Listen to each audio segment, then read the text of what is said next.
Ho, ho, ho! Merry Christmas, everybody.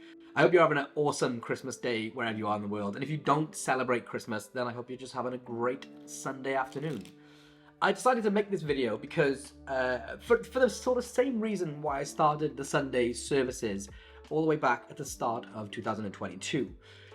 I wanted a reason to, or a way to sort of hang out with people who couldn't hang out with anyone else. The Sunday services came about because of the global pandemic that happened and people couldn't meet up, and I decided to bring the jam to y'all. And today, Christmas Day can be a really hard day for a lot of people all over the world for nefarious different reasons, whether they are on their own or stuck in work or simply bored. I know on Christmas Day, after I've eaten my food, I tend to go into a food coma. My wife will go down her family's house and I will stay at home drinking another pint of gravy while I watch or halfway sleep through Christmas films. And I just kind of want to hang out with, if anyone is sort of lonely, then I'm here to kind of virtually hang out with you for like an hour or so and just go over the year, see what's been happening and talk about some of the cool stuff that went on and sort of like maybe give you some lessons, things that I've learned and things that I'm looking forward to for next year. And it's not just about me. Christmas is a time of giving. And as much as I'm gonna like talk about some of the things that I personally was involved in, I do want to pay it forward. I think magic as a whole is an art form which is entirely about paying it forward. You give the experience of magic. So with that in mind, I'd just like to sort of go with some of my favorite releases that I've seen from other people that are out there, and talk about, you know, things that I think are going to be exciting, people that are going to be ones to watch. So actually, for the first time in a long, long time, I've written a sort of brief contents list. So if any of you don't want to listen to some of the other stuff, then you can jump on through it. But I'll tell you what we're going to cover in the video. The first thing, which is probably the one that most people are tuning in for, is I'm going to cover my favorite tricks of the year that were released.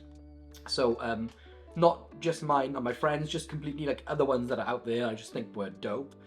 Then I'm going to talk to you about some of the lessons that I've maybe learned or thought about in magic over this last year, things that I've grown as a person into, if that makes sense. And then I thought I'd just show you really quickly a rundown of my top 5 most popular YouTube videos, because when I checked out what they weren't what I expected them to be. And then a friend of mine called Kevin Ost from the Society of Secrets suggested that I maybe talk about the long-term goals that I have for the next 5 or 10 years. So not so much New Year's resolutions, but like life resolutions. So I thought I'd share some of those with you guys.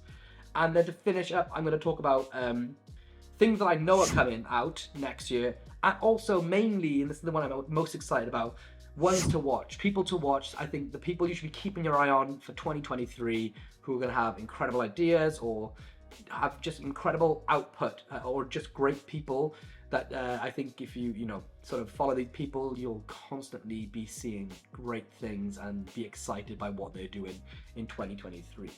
So without further ado, grab yourself a little festive drink. I've got a warm cup of tea. Maybe grab a deck of cards just to keep your hands occupied whilst you're watching this video. And if you are in a food coma, which I probably am right now as you're watching this video, sit back, relax, and enjoy watching me ramble about 2022. First up, my favorite tricks releases that have been put out this year. And I've written down things that I bought, or things that I watched, things that I was aware of, I'm aware of over the year, in no order. So that I haven't done this as in 10, 9, 8, up all the way to number 1.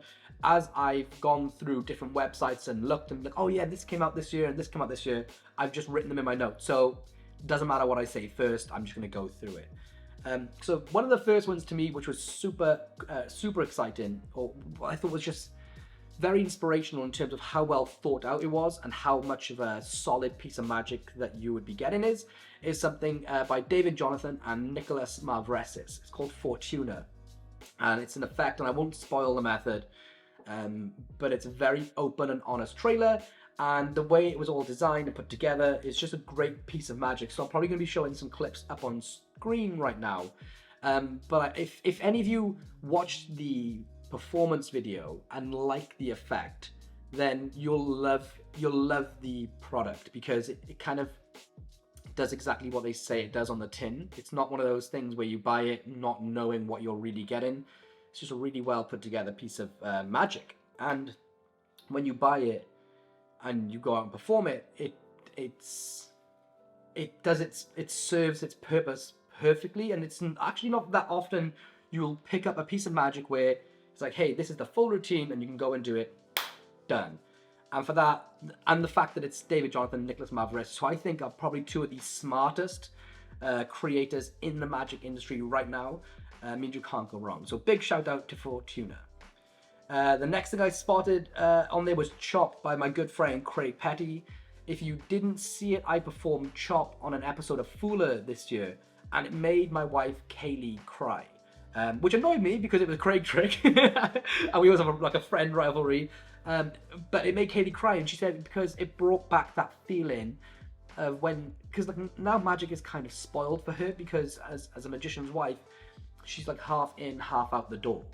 And a lot of things she knows just purely because of repetition, telegraphing, and knowing of methods. But it blindsided her because I'd never done a chop cup routine, I'd never done a cups and balls routine. And even though she was a fan of magic before we met, I'm not certain, and she doesn't think that she'd ever actually sat down and watched the cups and balls, so it was not really in her peripheral or her subconscious. So when I performed it on her, it came completely out of left field. And I think the combination of using organic props, it was just, in the mind's eye of the spectator, it was just a cup and I rolled up, I think it was a bill or a piece of paper, and the other object wasn't really part of it. And then the kicker ending, where the object ends up inside a real lemon, is pure magic. And you need to sort of take yourself back and remember the things that just demolished you before you knew the secrets. And because often we overlook pieces of magic like that, and Chop for Kaylee was that moment. And to see her get emotional and be completely overwhelmed at the fact that she felt like she experienced real magic for the first time in a long, long time, it made it feel real to me. It was incredible. So that was achieved by Craig Petty's Chop, and I'm eternally grateful for having that. And the beauty of it is, you carry it around, it's just a Sharpie. So good. So massive shout out to Chop. I couldn't get to the end of this year without giving that another shout out. Another thing on my list is Boombox by Andrew Niner, available from Penguin Magic. If you don't know Andrew, he's a up and coming rising star, like creative genius, and he's created he sort of solved an eternal kind of problem in a way, which is having a deck box that switches objects, but it does it in a beautiful way, and it's really elegant, it's really simple, but it's not. I say simple, I mean as minimal. It's not like, oh, it's just very basic. It's really well thought out, and it works perfectly. And actually on the download, there's like tons of routines by Craig Petty, all super creative, all super well thought out. But again, it's a product that when you buy it, it perfectly serves its purpose. And it's a rarity to get that these days. So I really love Boombox by Andrew Niner. It's the one thing that I haven't performed on Fooler that I have in the house at the moment, because I'm waiting to come up with that like spark of inspiration to use it perfectly. Whenever I find a great prop in Magic, I hold back on doing it to the people that I know are going to appreciate it the most, until I have like the ultimate sort of way of using it that fits my style. And for me that something's great when I don't rush off to just go and do it, because I'm literally waiting for the perfect opportunity. But I'm just really impressed with it, more impressed than I've seen so many different switch boxes. I've been in the magic industry, been releasing products for 16, 17, going on 18 years. Since I was 16, I'm now 34. So I've seen a lot of people attempt to make card boxes that switch objects. And this is one of the best solutions I've ever seen, if not the best solution that I've ever seen. And it works. It just works as that. So Boombox by Andrew Niner. Huge props to you, do great effect. And if anyone needs a switch box to achieve something in their routines, then go and pick up Boombox. So next up we have the Quantum deck by Craig Petty. You can see clearly here I was looking for what stuff Craig put out this year, and Quantum deck came up. Obviously I played a massive part in the Quantum deck project, so there is some bias here, but I think you guys, I don't think anybody, let me rephrase that. Nobody watching this video doesn't know what the quantum deck is. Does that make sense? Nobody. Everybody watching this video knows what the quantum deck is. There's nobody who's watching this video that doesn't know what it is. I don't even know if that double negative makes sense. Either way, you all know what the quantum deck is. Craig Petty managed to take an age-old principle and completely flip it on its head to achieve a solution to probably the biggest enigma in all of magic. I'd say there's one trick in magic which is the pinnacle of all magicians at some point in their career will strive to invent a method to achieve this. I think even stage magicians will have dabbled with ideas with this, whereas close-up magicians will never have dabbled with ways to make a woman perfectly float. I think every magician has tried to solve this. And it's not real magic. That's the only sad thing about it. It's not actually real magic. So it doesn't perfectly achieve it. And I don't think the perfect ever answer will be out there. But what Craig has done with the quantum deck is pretty damn close. And it was a really fun project to be a part of. And I could actually make a video about the start, how this whole project came together. It was super fun. And I could probably spend the rest of this video talking about it, but I just think it was such a brilliant piece of thinking in so many different levels, and it does exactly what it says on the tin. A blank deck, a spectator names a number from 1 to 52. The card is exactly at that number. The deck is fully examinable, and there's nothing to find. Clean as a whistle. It doesn't get much better than that. I know there was a bit of controversy over whether the deck could be examined. So Craig went out, we filmed him handing the deck to real audiences time and time again, and never an issue. The actual only issue is that we found with this, and we were discussing this the other day, is that, I'm going on a slight sidetrack, is that audiences didn't want to examine the deck. So lay audiences, because I don't know what it was, whether they were just overwhelmed by what had happened, or they were just still taking it all in. When I went to go and shoot the trailer with him, I said, look, one of the shots that I want to get is people examining the deck just to prove that there's nothing to find. And so he would do the effect, we'd film it, and at the end he would drop the cards down or put the cards in their hand, and they wouldn't bother looking at the cards. Never. So, but at the time, like, and it was like the few shots that I really wanted to include to make a point. By the end of it, we ended up having to go to spectator. Craig had to go up to spectators and say, look through the cards, make sure there's nothing there. And then they'd look through and go, yeah, there's nothing here. As a thing, just a funny bit of trivia as a side note. Next up, a project that I kind of had a hand in, but I really don't take any credit for, Shrapnel by Kim Anderson. If you don't know Kim Anderson, you've been living under a rock. He's one of the best performing magicians, and certainly one of the most proper creative magicians. I say this in a certain way. There are magicians that are creative in terms of they come up with really great ideas to classic plots in magic. So they have really smart ways of thinking to achieve different things in magic. And then you have the creators that I see, like the Kim Andersons, the Tobias Dostos out there in the world, who can just sort of create from anything or just sort of have an end goal. And I know that the Lincoln safety pin is an age-old effect, but if you know Kim's body of work before that, he's just he's just on a different plane of creativity.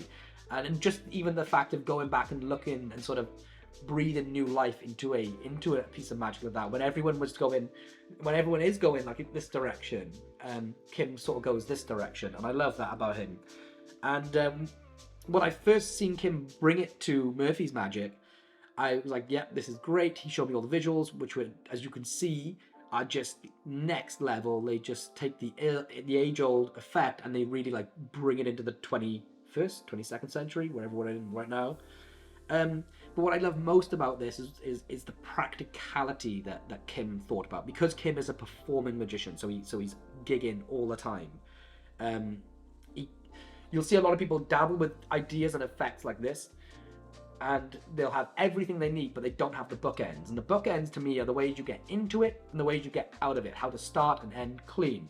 And oftentimes you can have great creators come up with great visual moments and pieces of magic, but they don't have the bookends. And it's not a full living, breathing effect until you have the bookends. And what Kim does so beautifully, amongst all the other things that he he's added to the routine is he brings these bookends perfectly. And Kim did everything, man. He created the gimmicks, he created the artwork for the packaging, he really like laid the whole project out. It was filmed over in Ireland by my good friend Midge and edited by Midge, and really I was only there to sort of oversee the project, so I don't want to take any credit for it, and I'm not including it on this list just because I had a hand in it.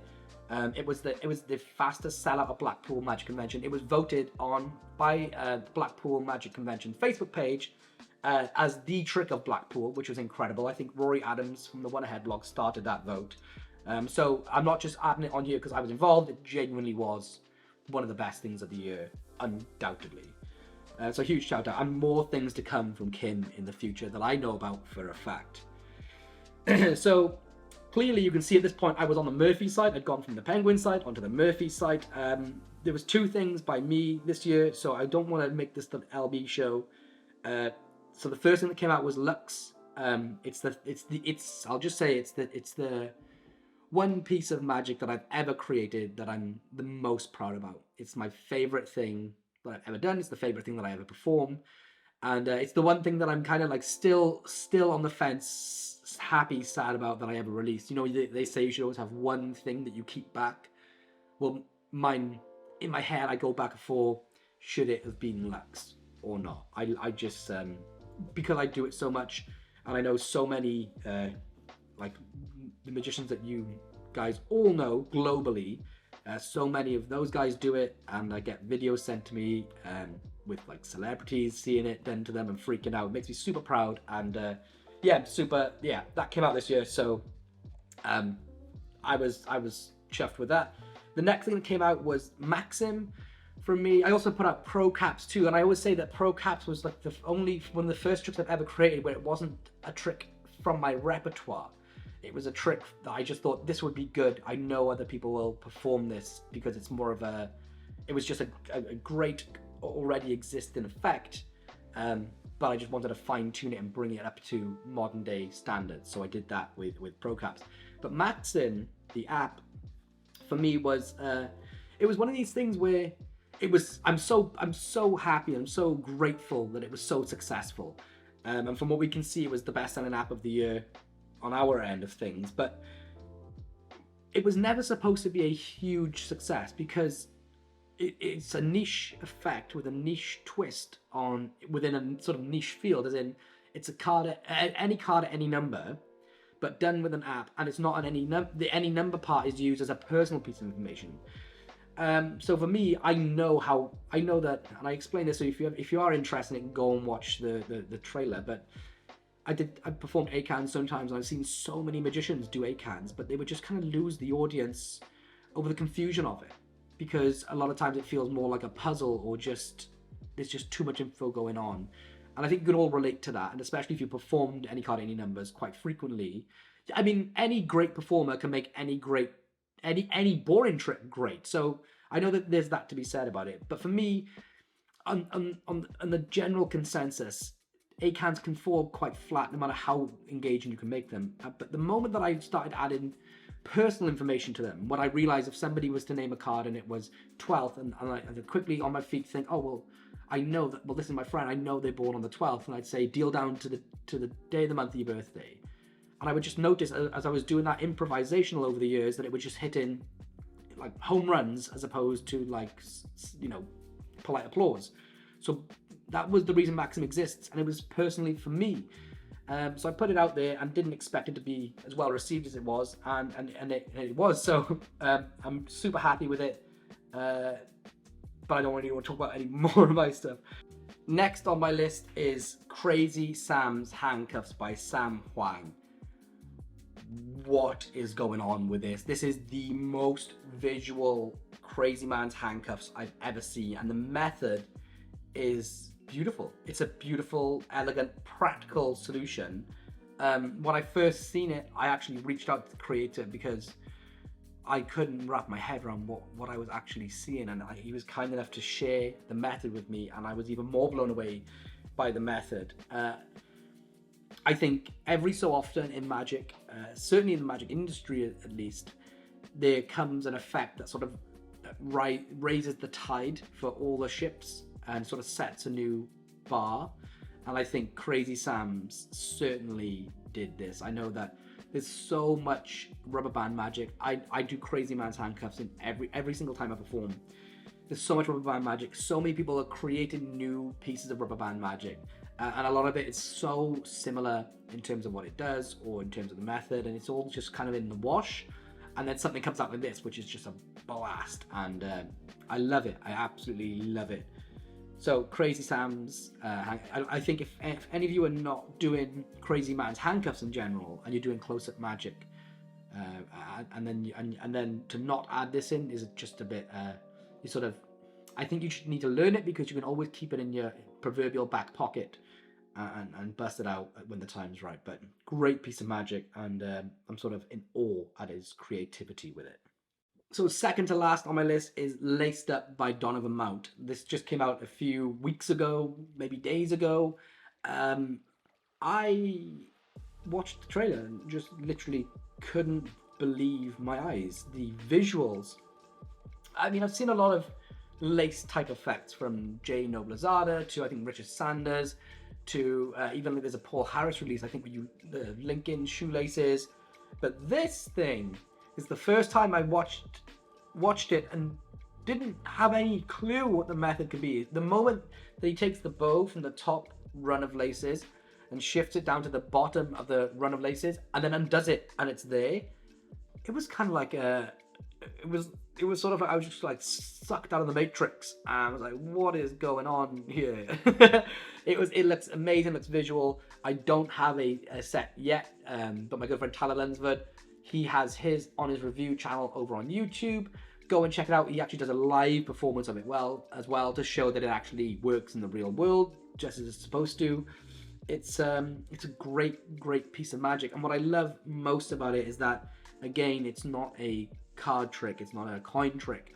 It's something, lace magic has been done before, but the fact that he was thinking about doing a piece of magic like this, is quite ambitious to go for, and to come out with such an amazing result, and sort of the excitement of a new creator just like bursting into the community like that. The last time I felt excitement watching a trick get released like this was like Wayne Houchin's Sinful, So mad props to Donovan Mount. I think it was an incredible piece of magic, and yeah, I think I recommend everyone go and pick it up. The last thing on my list, and it's not the last thing, and I'm sure, and this is the problem, is I'm sure that I've left people off my list by accident. It's hard to sort of go back over the whole year when I've done personally so much with my channel, with my Secret Society, or Society of Secrets as we call it, and the releases I've had. So if I've forgotten anyone, or you think that I've been unfair by not naming a product, I am eternally sorry. I don't mean it. It's just there's a lot to go through, and I'm just picking up the things that just sort of came to my attention that I was like, oh yeah, that is good. Oh, I do have that. But the last one that I have on my list, and again, it's not in order, is Color Psychology from Adam Wilper and Vulpine Productions. This isn't the type of thing that I would perform. I don't do stage shows. I don't do parlor shows. I would never really, I won't be really in an environment to perform that trick. But there's something to be said about seeing people do just wicked magic, and then it becomes available to us mere mortals. I seen Adam just killing with this at Blackpool this year, and then he went off and performed it in the Magic Castle, at the Chicago Magic Lounge, all over the world, and it's just a super powerful piece of magic. And again, it's not a card trick, and I love that. And it just goes to show Adam Wilber's creativity never stops. It's the thing about Adam is that he has this combination of creator with just a true performer. I always say this about Adam, is that Adam is the magician that I've seen that loves performing the most. I remember being in New York with Adam, and he went down the street because he forgot a phone charger, and he needed a glass for a project that we were filming. And he came back like 45 minutes later. He had all this stuff within, and he had like this big spring in his step. And I was like, what's gone on? Like, where did you go? And he had just this is like a day-to-day thing for Adam. He couldn't, thought, I'm not going to go to a shop and buy a glass and a phone charger. He just walked into a lobby of a hotel, just started performing magic to everybody in there, made them all love him, got everything he needed, came back. Like, everywhere Adam goes, he just blasts out magic, loves doing it, and kills with it. On top of that, he's one of the world's best creators, and one of the world's best product creators, which I think is certainly a different category. And color psychology is just, if this is your type of thing, it comes with everything you need. It does exactly what it says on the tin, which is what makes it such a good product. And ultimately, it's one of those tricks where, and I was speaking about this recently, where maybe as magicians, when you look at it, you think, I don't know if that gets me going. But it has the adverse effect on lay audiences where they freak out. And I remember telling a story years ago. I read a Paul Daniels book, and one of the things in there, this is when I was like really young, but one of the things in there, and it wasn't exposing the methods, but it talked about his electric chair routine with the paper balls over the head combined with it. And I remember reading that and thinking, oh, this is like boring, I don't want to do that. Not to say that color psychology is, but I remember reading the Paul Daniels thing and thinking, this doesn't sound like good at all. And then I got to see him perform in the Grand Pavilion in Porthcawl. And it was the best thing he did on stage, and it was the thing that completely floored me the most. Like everything else, I may have had some sort of inkling, kind of how it could have been done. Not that. That was real magic. But it's one of those reaffirming moments that I think we all need to give ourselves from time to time. That sometimes the piece of magic that you think, oh, I don't know if that's me, when done, is the piece of magic that sort of converts people to believers.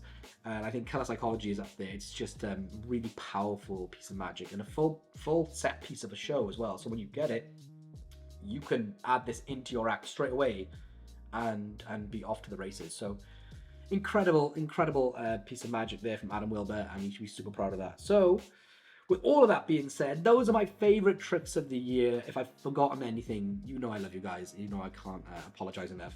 But that's all I have. Next up, I'm going to jump into really quickly, because some of you are new viewers, and I'll just browse through it super fast. The top 5 most popular videos I posted, and I'll tell you like a little bit of trivia regarding each one. All right, in at number 5, we have the Extreme Tic Tacs through box. And out of all the effects that I've taught this year, I think this one, even though it's the 5th place, this is the one that I've seen performed most on social media. The interesting thing about this now, when I think back about it, because it's in at 93,000 views, and I posted it 6 months ago.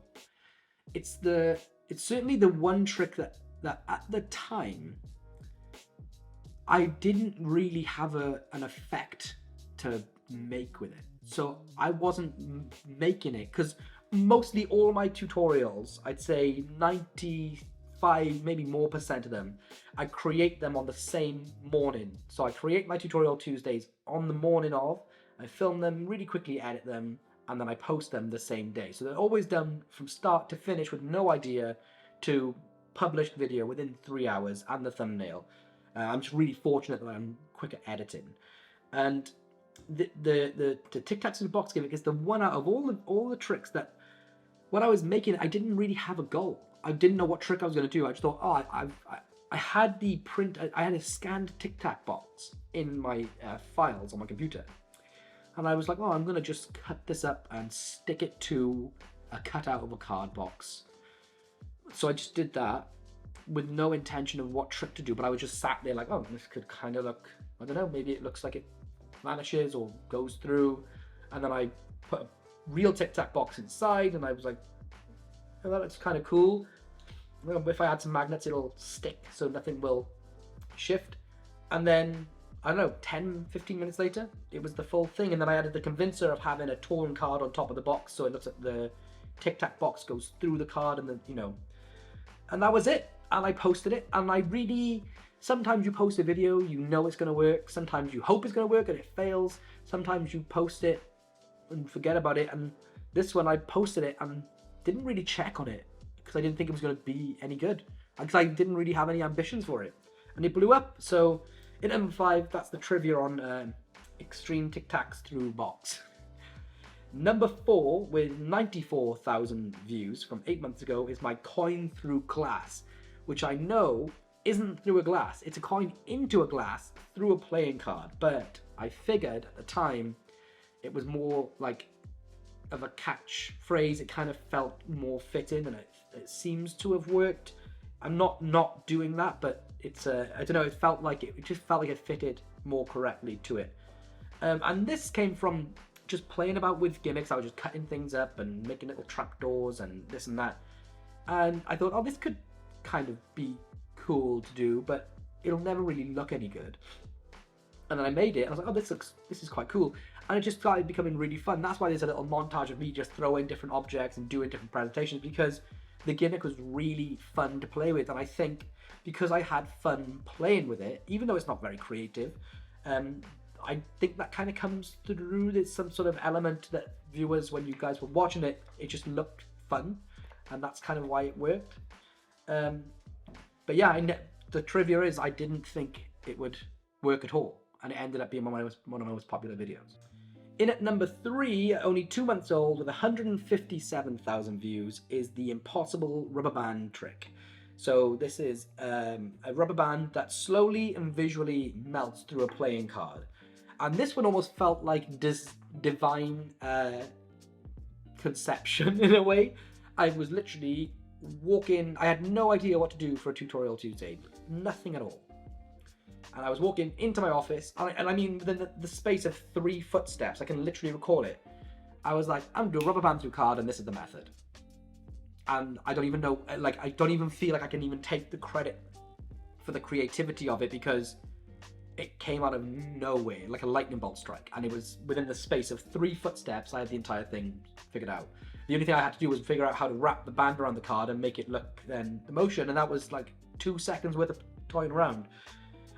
So yeah, my number 3rd most popular video ever, the entire effect was created in the space of 3 footsteps. And I can create quite quickly, but that's I don't think that's ever really happened to me before. So yeah, that's the trivia.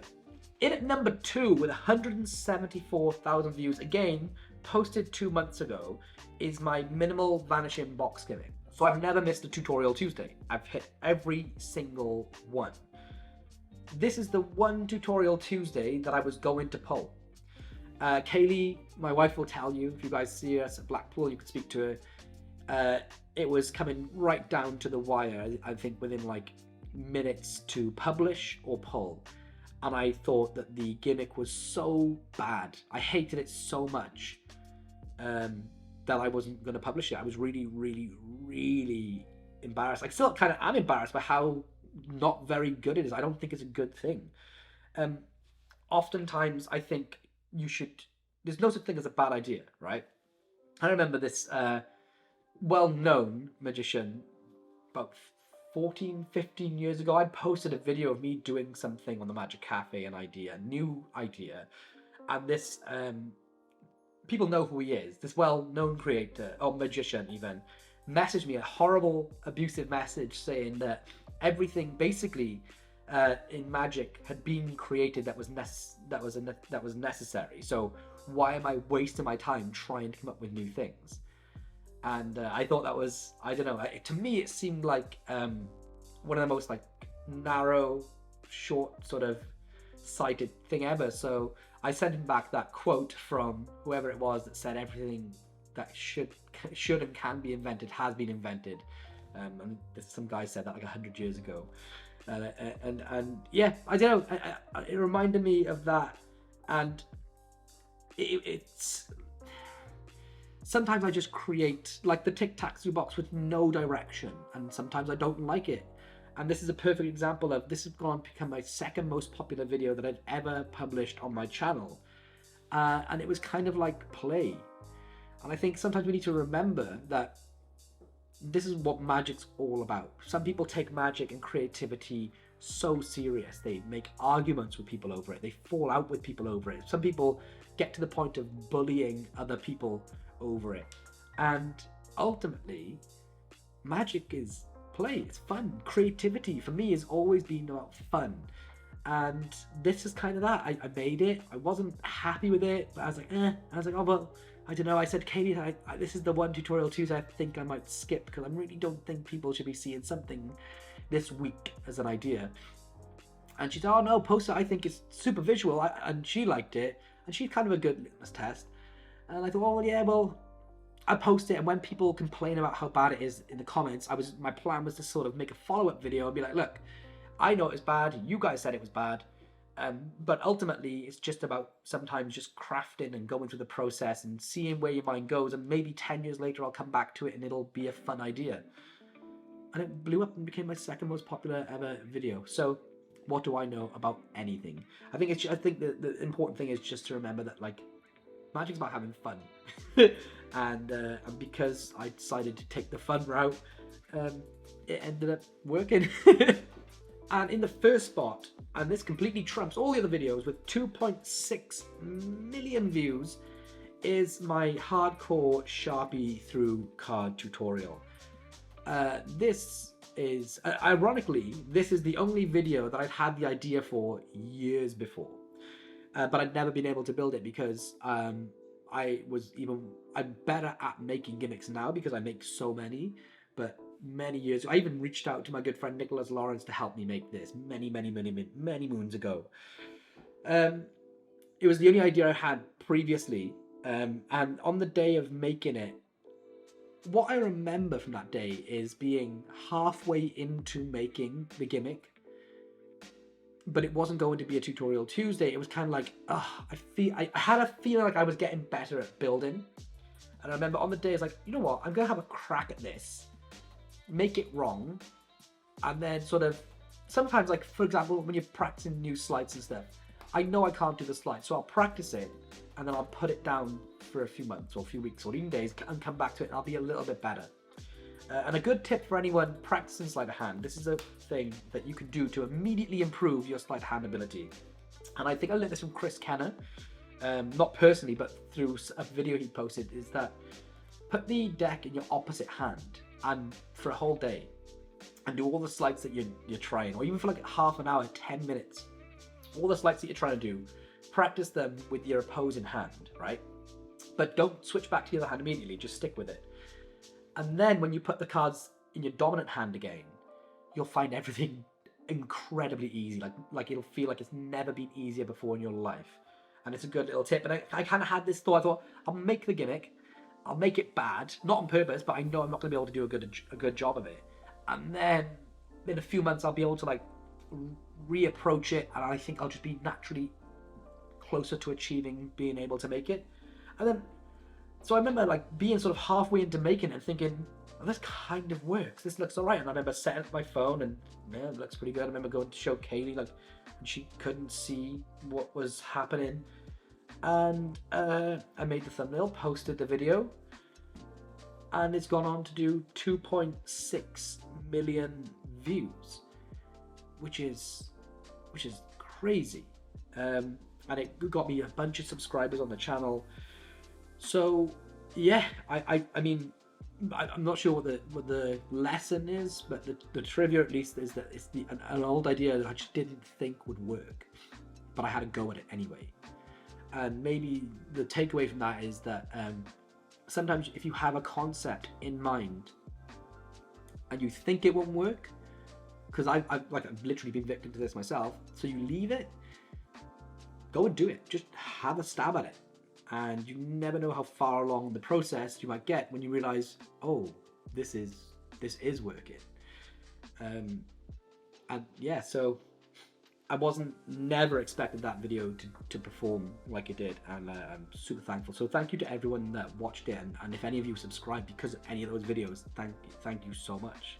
All right, talking about the trivia, talking about the things learned from the top 5 most popular videos that I posted, I think that's a good segue to get into lessons in magic. That in 2022, what things that I learn about magic, maybe even in life or about anything sort of that's relative to all of us here.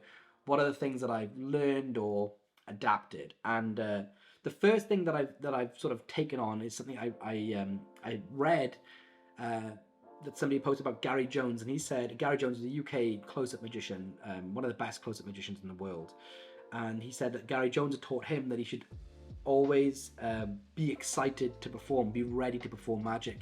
And for me, magic had always been, and I still have issues with it now, or like demons with it now, but it always been a bit of a stigma. I felt like I was always embarrassed of magic, because for many reasons. I mean, magic is cooler now than it used to be, but also I knew people that did magic in my local area, and people only wanted to be friends with them because they did magic, and I didn't want false friends, so I had this whole bravado, and still kind of struggle with it now, where like in my local hometown, when people follow me on Instagram or they share my videos, I'll always ask them, can they take them down, or can they not, or I'll block them on Instagram. If I see a subscriber has followed me from my local hometown on YouTube, I'll try to get them off the channel. For many different reasons. One of them is that I want it to always be a surprise now when I do magic for them, because it seems to be, you know, a million times more impactful. But the original starting block for that was that I didn't want to show people magic. It was, I don't know, it was something to me. I didn't want to just like me because of tricks. But now my whole, not just because of that thing from Gary Jones, but now my whole attitude has changed. I'm really in love with magic more. I think doing the episodes of Fool Her to Kaylee, seeing her love for magic or experiencing magic, and sort of taking a long, hard sort of time to reflect on the impact that magic had on me. And for me, the feeling of experiencing magic, real magic, and I think, and I've said this before, magic is real, right? As much as the emotion of love is real, the emotion of hate, jealousy, happiness, they're all emotions, they're all real. Magic is an emotion. So when somebody opens their hand and the coin's gone, and there's just that blissful, maybe a moment, maybe 10 minutes, maybe it doesn't go away, that moment of pure wonder. Paul Harris calls it astonishment. But whatever that is, that to me is real magic. So magic is very real in the sense of the moment it's experienced and they feel it, it's real. Not to say that coins can actually vanish or people can actually fly, but it's the experience that's very, very real. And we are so fortunate enough to be able to be some of the select few people in the world, the 1% in a way, that can give that experience. And I feel that seeing the reaction that it has for people and seeing how it affects people, why wouldn't you want to do that?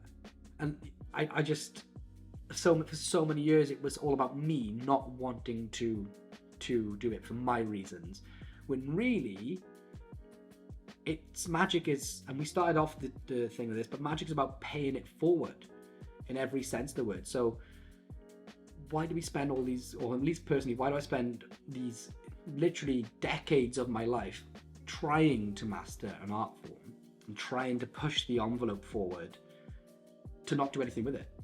It makes it all pointless, completely irrelevant. I mean, it's not essentially, but I feel like, yeah, we kind of have like these superpowers, and that superpower is to give someone a feeling which can't be replicated, at least not easily.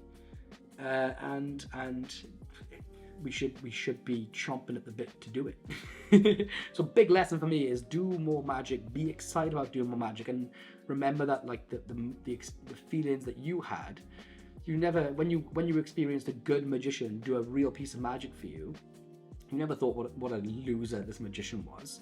You never judged the magician. You were just, you were here, you were gone. And so that's what it's all about. The next lesson I've learned, and it's kind of like an ongoing lesson, and we all know this, but it's sort of been solidified as of late, especially with a certain person in particular. But there are always going to be, magic is fun. Magic is about play. Some people don't play well with others.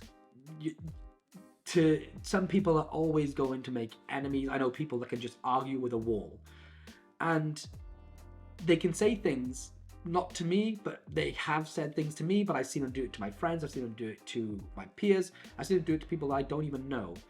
And they go out of their way to just make people's lives a misery.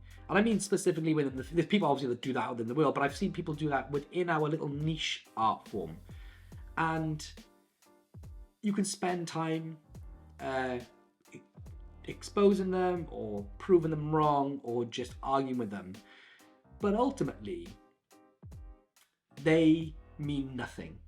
And you shouldn't waste time on them. The best thing I did this year was rid myself of toxicity in every sense of the word.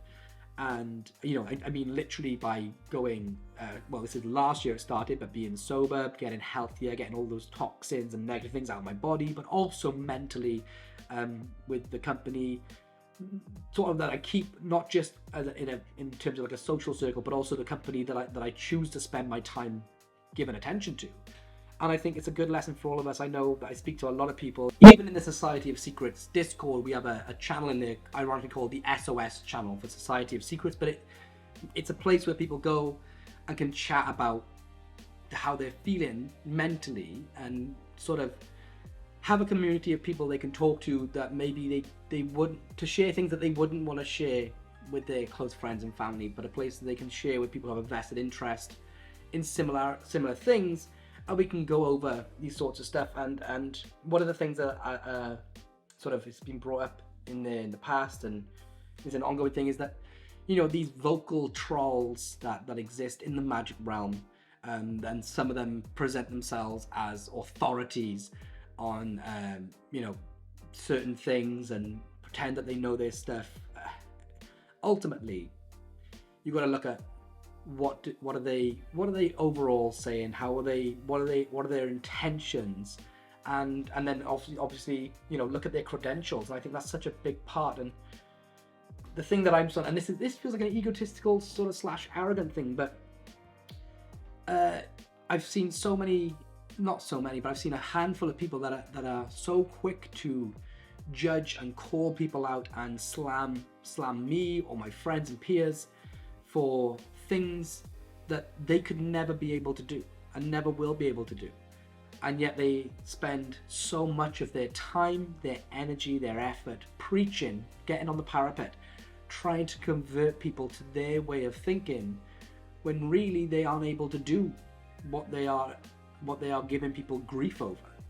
And I think it's so important that you just rid yourself of that toxicity, block them, ignore them, laugh about them if it helps, and just move on. Just remember, magic is fun. We're all in it for the same reason. Most of us are in magic for the same reasons. For me anyway, magic's about sharing, it's about paying it forward, it's about being creative and just having fun. It's a hobby at the end of the day. I think as Michael Closer says, at the end of the day, it's only a card trick.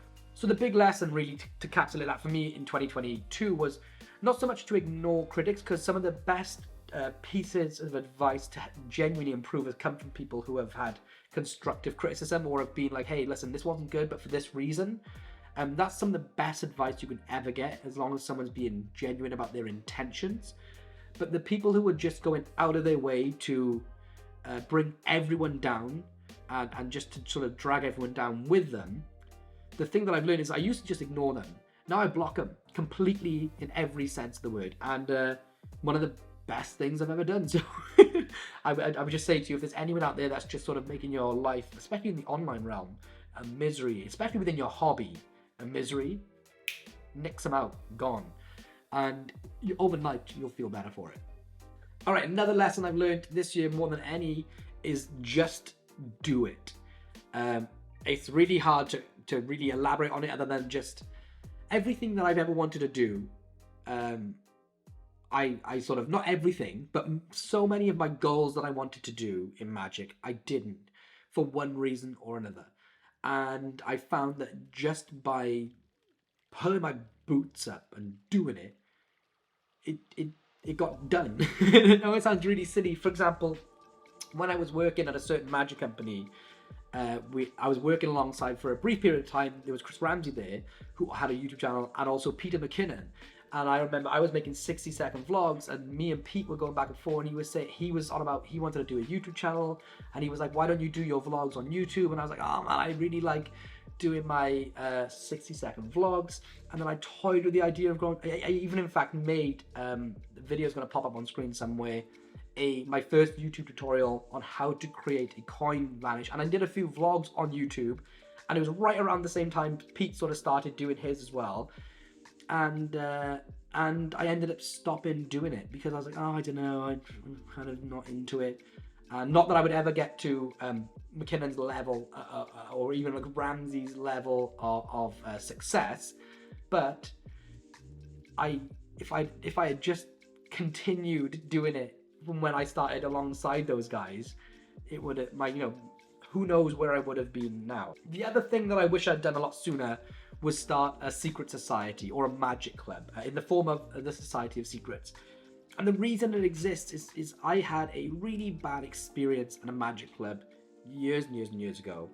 And I won't get into it. It wasn't really bad. I just got sort of laughed out and was chastised for showing them creative tricks. And they said I should have been doing the twist and the aces like everybody. No, it was something like, not to get into it, but I showed them my coin and bottle, and I was laughed at. And they said, no one wants to see that. They want to see things like this. And somebody did a really, really terrible performance of Twist and the Aces, and everyone around the table clapped. I remember thinking, what? Like, am I in a separate universe? And they just sort of like laughed me out of the building. And I thought, that's not a magic club. If that's what a magic club or like a secret society is, I don't want to be part of that. But I've always, because I live out away from so many magicians. I'm down in Wales. I'm on the coast. There's no one around here that does magic. Within the 5 mile radius. That I always wanted some sort of way to communicate and connect with people in a tight knit community, and I toyed with this idea for ages. I mean, years and years of doing it, then not doing it. I had all these exciting ideas of the way it would be different, why people get magic clubs and secret societies so wrong, and everything. Anyway, whatever. I just put it off. I put it off for so long, and this year I launched the Society of Secrets, and I just wish I had done it years ago, because it's blown up. It's just the best thing I've ever done, I think, in terms of magic in general, because we created something really, really, really unique and really special within the community. And I thought people were going to mostly be in love with the sharing of the exclusive tricks on there, because secrets are our currency in magic.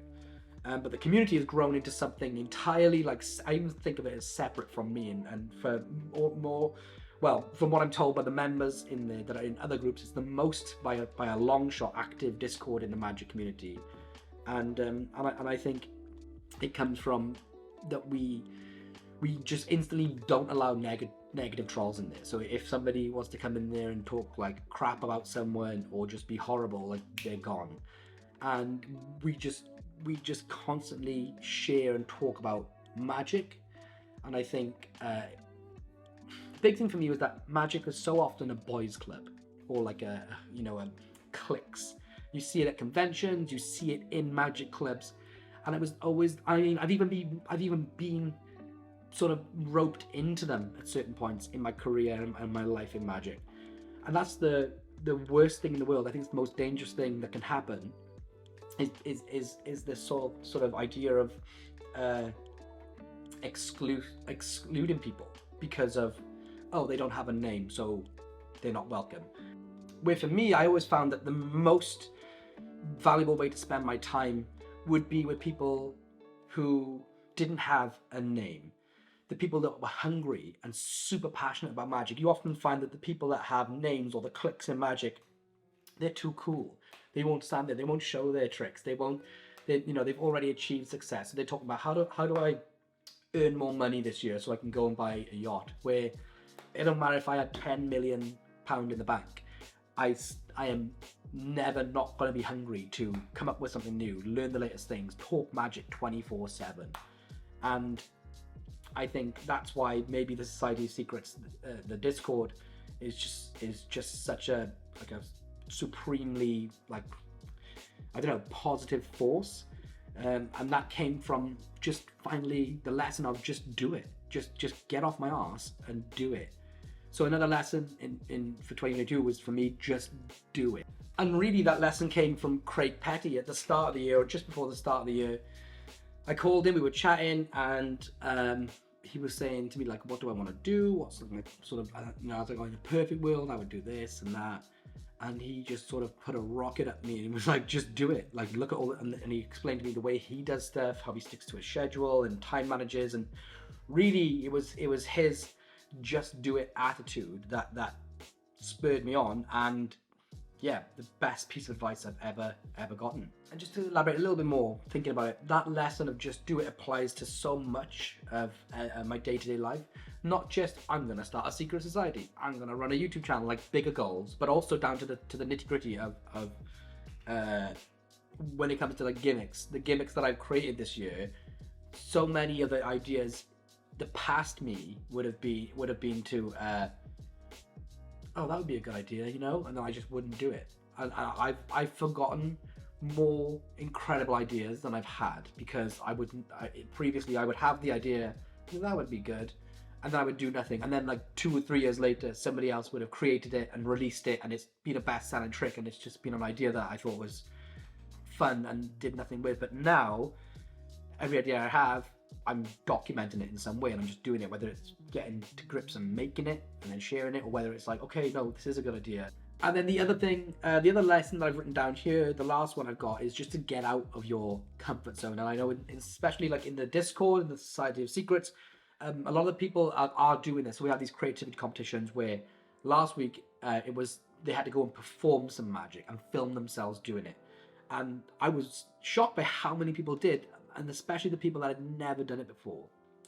And one of the things, like one of the resounding comments that comes up is that people hate listening to the sound of their voice. And it's a natural phenomenon. We all hate listening to the sound of our voice because it doesn't sound like how we hear it, just because of the way our like bone structure works and everything. And what I say is like everyone hears your voice the same. So just because you're doing it on video, it's still the same voice that everyone is hearing day to day. So it's actually no different. It's just you don't like it, or you're not comfortable with it yet. But the bigger thing is just get out there and do it. And the more these people are doing it, the more we can see people. I can see literally, there's one guy, DS Magic in there, who is literally too nervous to share his first video. Well, not literally, because he did end up sharing it, and he won the contest, and he's won 3 weeks in a row, and now he's posting, and the first video was to the camera, a close-up camera of a card effect. And 3 weeks later, he's now performing magic on camera to other people, full of confidence, ended up winning again. And it's just, whether you're doing live magic videos, or whether you want to release your first product, whether you want to do your first lecture, whether it's what you want to just do your first performance ever, just in general, one-on-one, get out your comfort zone. I know it's so much easier to say it than to do it, but I have done it. If you look back at the start of the year, look at my videos, look at the fact that I have a channel, or my channel was, you know, I registered it 13 years ago, but for all intents and purposes it was dead. To now, the only way that got done was by just getting out of my comfort zone and giving it a go. So I urge all of you to just maybe take out your notes, pen and paper, on your phone, write down one thing that you find uncomfortable, that you've put off doing, and do it. And you can only win or learn. There's no such thing as failure. So there's 3 more things that I'm going to cover. One of them suggested to me by Kevin Ost. If you don't know who he is, he's an actual creative genius. And that's long-term goals, so like 5-10 year goals. I'll quickly share with you what some of mine are, and you know, maybe just like shorter-term goals. And then I'm going to get into things that are coming up next year, so new products potentially, what I'm going to be personally doing, or like in terms of career-wise. And then the last section is the bit I'm most excited about jumping into. It's the ones to watch section. The people whose names are on my radar, the ones that I'm keeping track of for 2023, that I think are, if you don't know them or do know them, I think they're going to explode onto the scene in the industry in one way, shape or form. And I think it's always, I like to surround myself with passionate, hungry people. And I think that sort of, they say you're a combination of the 5 closest people to you. I think that applies to the people that you keep your eye on as well. And I think you should all be sort of following these people, keeping your eyes on them too. And I just want to do a shout out. So really quickly, I'll jump into my long-term goals, and then, or maybe even some short-term goals for 2023. Then we'll talk about things to come, like new products, and then I'm going to dive into the best part, which is the people to watch.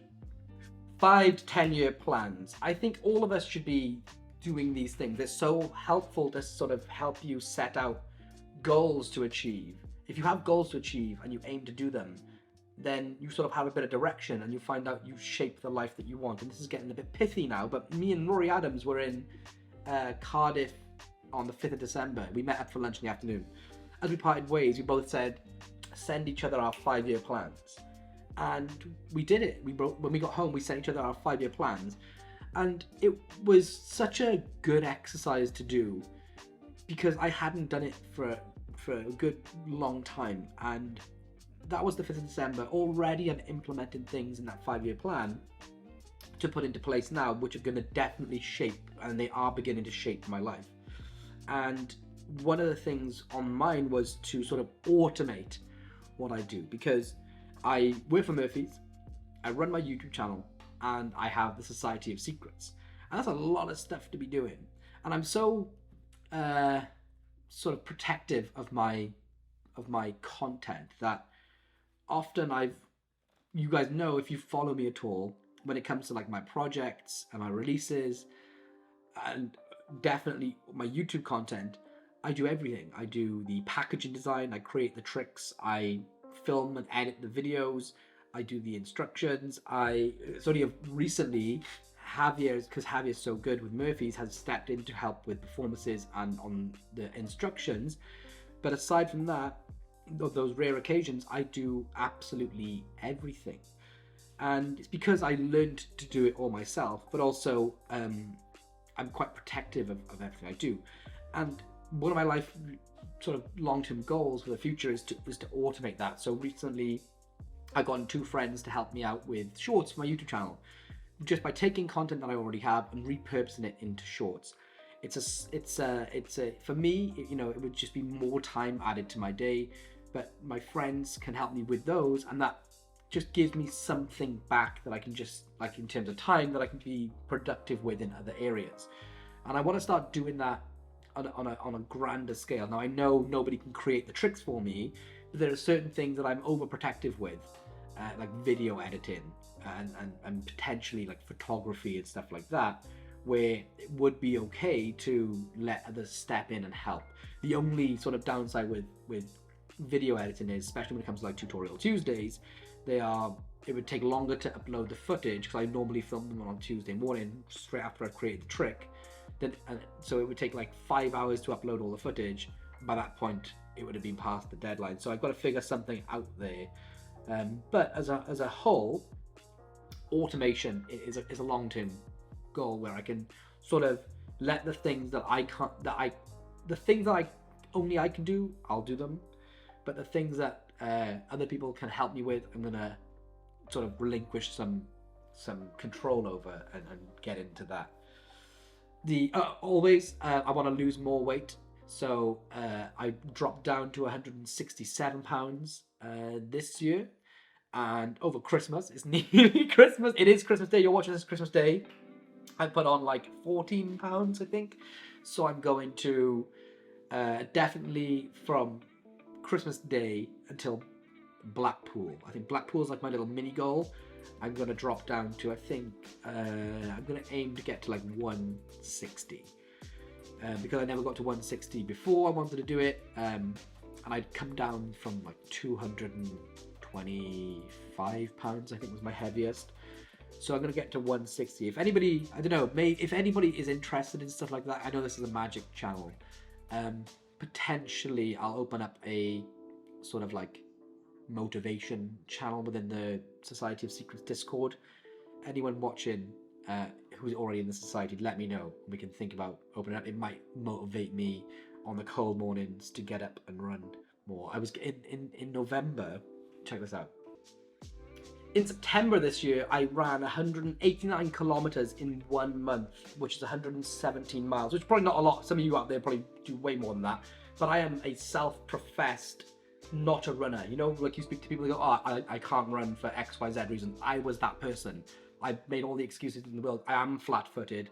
I do have like issues with my hips. I was one of those kids that had a bar between their legs up until the age of 3, by the way. So I had all the excuses down. You know, I am flat-footed. I do have issues with my hips. Self-professed not a runner.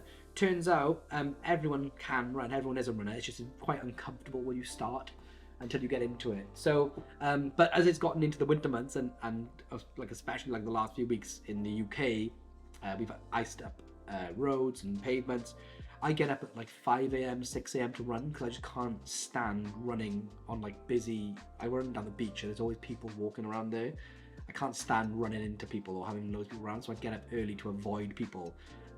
But wintertime, 5 a.m, it's like black ice everywhere. So I've talked myself out of it over the past few months, and I need to not do that again. So I'm going to get back into it by Blackpool Magic Convention. My goal is to be at £160. If anybody wants to get on board with that with me, some way, shape or form, let me know. I'll open up a channel in the Discord.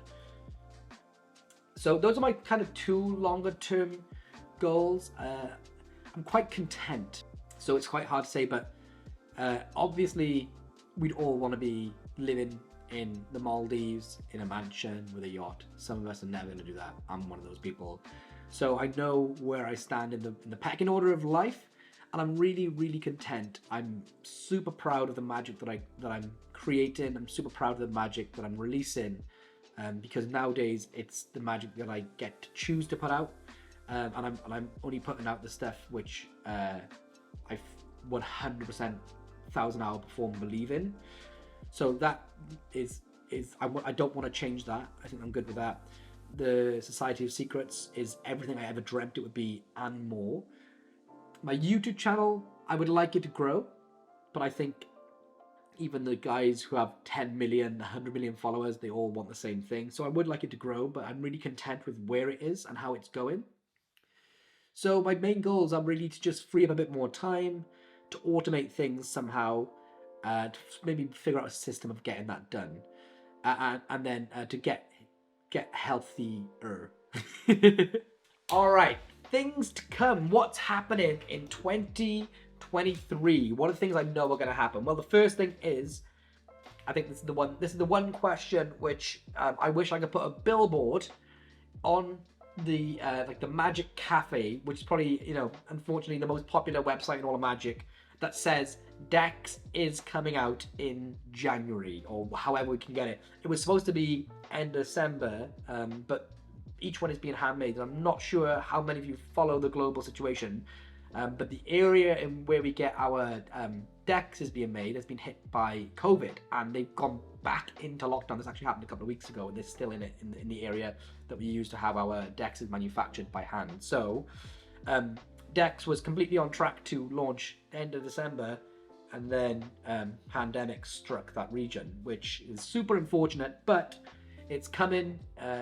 It's just as and when. So you guys will if you look at what's going on in those regions, you'll know when we know, because you can just see on the news when everyone's gone back to work.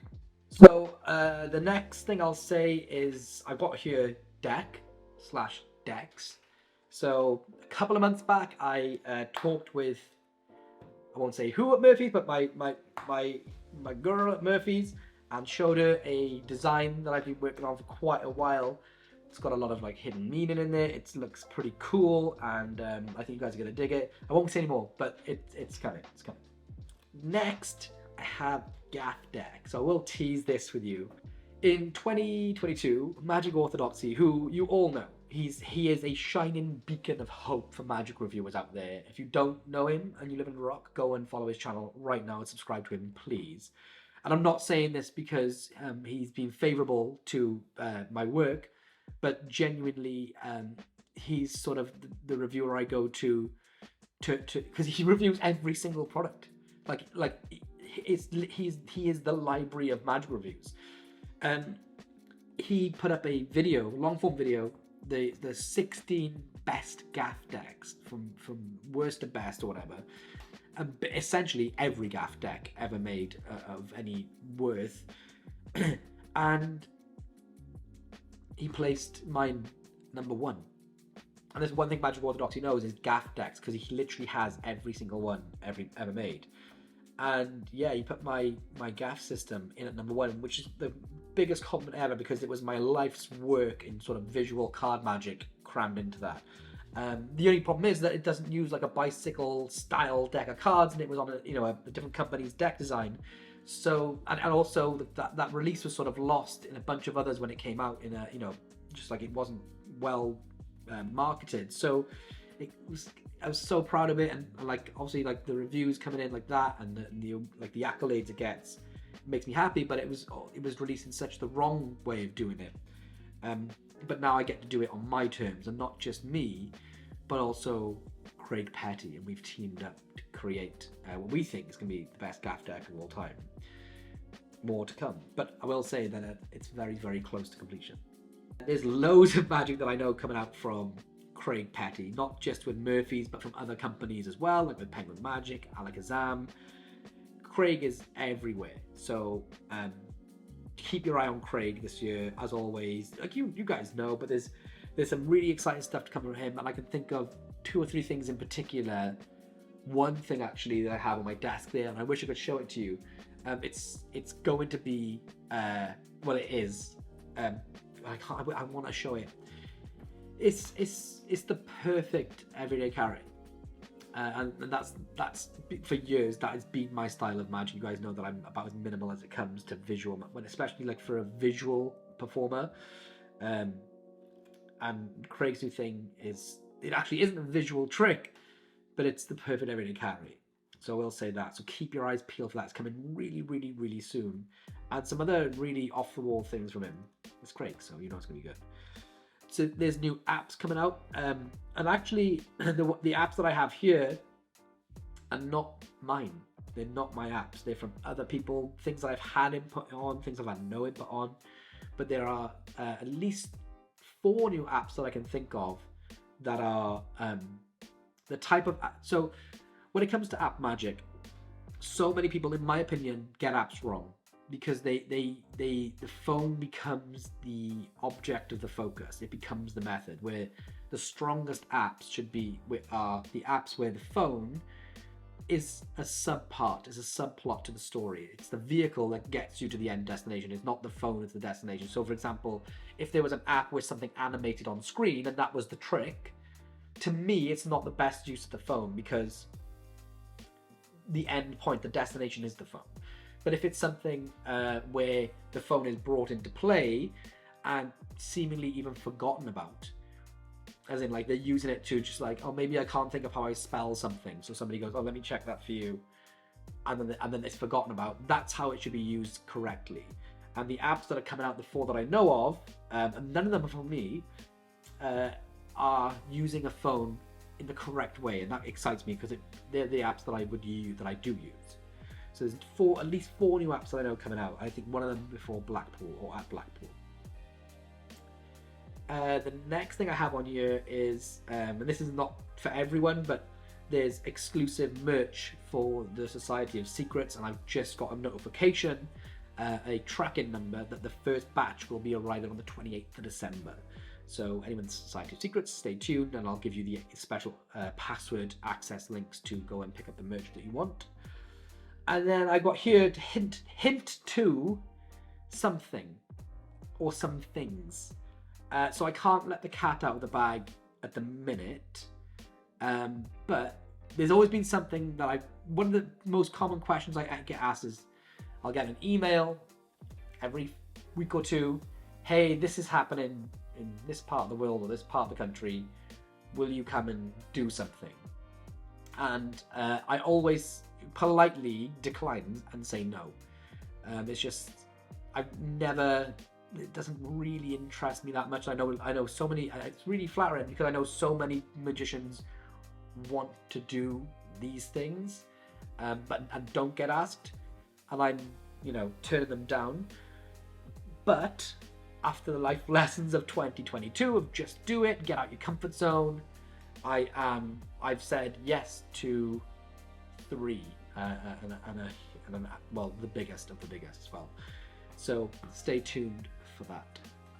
But that is the things to come. That's sort of 2023 in a nutshell in terms of products. And of course, there's going to be new content on YouTube every single week from me, so make sure you catch up with that. But now let's get into the good stuff. Let's get into the ones to watch. I'm so excited to do this section because these are the people that inspire me.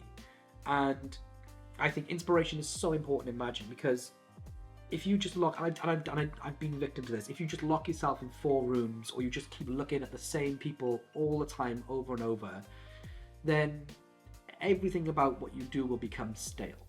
And I've always been a big proponent. I mean, the positions that I've held in magic companies over the years has always been creator and artist acquisition, and that's basically scouting out new talent and new tricks to share with the world. And the reason that I get asked to do that is because I absolutely love discovering new. I love just surrounding myself with exciting, hungry, creative people. And so I've never really shared the list of people that I'm following and who to follow, but I thought I would do it. And these are the people, and for whatever reason I'll explain, I think they are the ones to watch, and you should be watching them too. So I'll put their like Instagram links on screen if they have Instagram, or whatever way you can find them, and I'll explain to them. So I haven't done this in any single order, as with everything else on the list. They're literally, as I'm flicking through the people that I follow on my follow list, they're coming up. I don't even think it's alphabetically, it's just randomized order. So no one's above anyone on here. The first one that I have on my list, or just here, is Javier Fuenmayor. So Javier Fuenmayor, most of you will know him from the Murphy's Magic trailers. He performs the effects for most in-house Murphy's Magic products, and also like items that they black labeled as well. And you'll know him from the explanations of those videos. Javier is, I think he's the biggest undiscovered, even though he's on trailers, biggest undiscovered creator in all of Magic. He's the guy that I turn to when I can't think of a solution to an effect or a way to make it. Javier is the #1 person. And the other thing is, I'm so restrictive and selective with who I share ideas with. Javier is so gifted that I just cannot believe that he is not the biggest creator on the planet yet. To top that off, he's also started his own YouTube channel, and it's going to be linked on screen. It's the best Magic channel in Magic, full stop. From just in terms of like the creativity, the quality of the production, his persona, his likability. I just can't get over that. Like, you know, sometimes when you see, and this is like, you know, I'm getting really like into it now, but you know, you see some people emerge in whatever industry, like music or movies, and they sort of, you think, where have they been? Even though Javier's been in the trailers, I don't think people know him for his creativity or his in terms of like his not just magic, but also like his new video productivity abilities. And I think Javier, as long as he keeps up his channel and he doesn't miss his schedule for Magic Mondays, and he does some of the things that he's excited and he's told me about that he's planning on doing in the future, and he gets some Magic product out there, I think 2023 will be the year of Javier Fuenmayor. And if you're not following him, go and follow him now. Subscribe to his YouTube channel. Another name on my list is Jake Keane. Jake is someone that I met through the Society of Secrets. Never met him before in my life. Started chatting. Jake is a mentalist / writer, and I started chatting to him, and he started helping people with ideas. I could see in the channels, he was like, "Oh, why don't you do this? Why don't you do that?" I was thinking, "Oh, that's some pretty good stuff." And then we started messaging, and he started sharing some of his ideas. That he's never released any Magic before, right? Never released any Magic before. He's my age, I think, and instantly, like the first like throwaway idea he had, it's one of the smartest mentalism things I've ever seen in my whole time in Magic, and it was like that throwaway. Then he shared with me another idea, and it turns out he's just a force to be reckoned with, and no one knows who he is yet. And Jake is planning to do some stuff, put some stuff out there next year. I don't want to give too much of his things away, but I'll put his link on screen. Go and follow him. I think if you're into mentalism, you'll go and you like sort of modern style mentalism, you're gonna love Jake's work. Off the back of that, Rich Relish is a local to me. He's had a couple of releases with like Alakazam out there. I think Rich Relish is potentially the smartest unknown mentalist out there. Some of the ideas that he has, you know, when you see a trick and then someone explains to you the method and you do the, oh my god, that's so good, and then they go, oh, and I've also thought about XYZ, and you go like, what? That's the impact that Rich Relish, that's the impact that he has with his mentalism effects with me. And hopefully this is his year, because in a way, you know, there's some people that you don't want them to share their effects. He's one of those, because it's so good, but definitely one to watch. So yeah, on my list. The next on my list is Orion Productions and Perseus Archimanis. Perseus is one of the best magic creators in the world, and he's just the full package. He script writes, he creates, he performs. If I could be any magician, it would probably be Perseus Archimanis. But he started up Orion Productions last year, I think. And I know from being at Blackpool, certain things, and he's working with certain people, the things that he has coming out in the pipeline are, it's very much, he releases, and he will be releasing magic that, it's like passion magic. It's not, some magic companies release stuff to turn a buck, and some magic companies release the good stuff, and Orion Productions is going to be releasing the good stuff. So Perseus Archimanis, Orion Productions, go and follow them. Off the back of that, somebody that I met in Blackpool a couple of years running, Tony Mitev, 2 years running, he had for me the Trick of Blackpool, both unreleased. And I believe one of them is going out with Orion Productions, and it's the one trick. If you ever met me at a convention, you'll mostly see me at the Ruskin or at the wherever everyone's hanging out, and I'll mostly be going, hey, come and look at this, come and look at this, come and I show you this. And if you've met me, you'll see me doing that everywhere. I get so excited if I see somebody has a great idea, to sort of like, and they're happy to be showing people it, obviously, to pull people over and see people's reaction to it. I love watching people experience magic, and Tony Mitev at Blackpool, you will have seen him in my Blackpool video, the 40 best tricks in Blackpool. He has something coming out with Orion, which is very close to real magic, and I think it's incredible. As always, Tobias Dostal's on my list, because I know what he has coming out very soon, with different companies as well, and he's just a really good friend. We were mentioning the other day.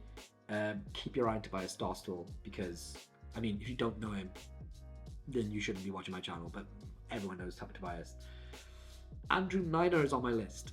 He's the creator of Boombox. I knew nothing about Andrew Niner before.